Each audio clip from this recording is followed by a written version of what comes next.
रजौला बोला कहवा बड़ा हो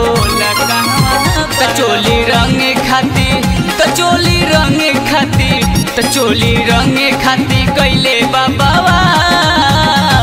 2018 के होली में कब आइब पिया लेके तू गुलाल 2018 के होली में।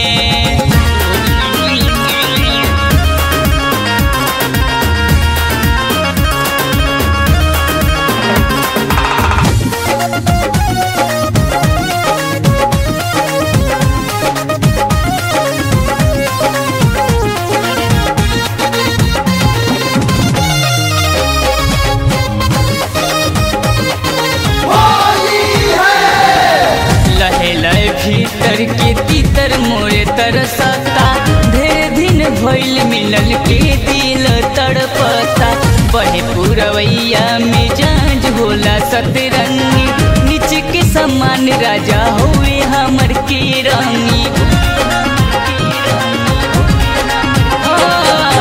लहे लहे भीतर के तीतर मोरे तरसता ढेर दिन भइल मिलल के दिल तड़पता बहे पुरवैया में जांज होला सतरंगी नीचे के समान राजा हुए हमर के रंगी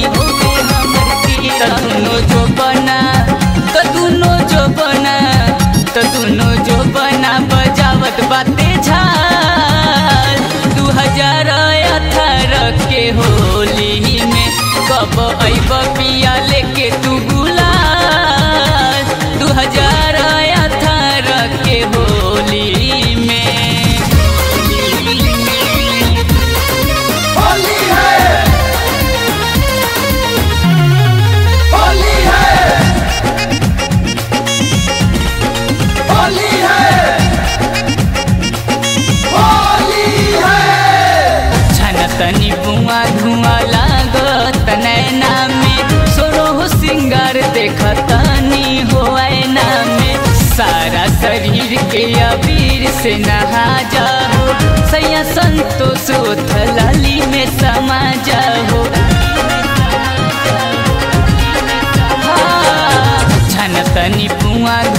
लागत नैना में सोरो सिंगार देखतनी हो ऐना में सारा शरीर के अबीर से नहा जाओ सैया संतोष थलाली में समा जाओ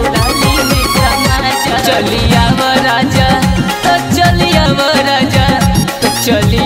राजा छोड़ी नैनीताल 2018 के होली में कब आइब पिया लेके तू गुलाल 2018 के होली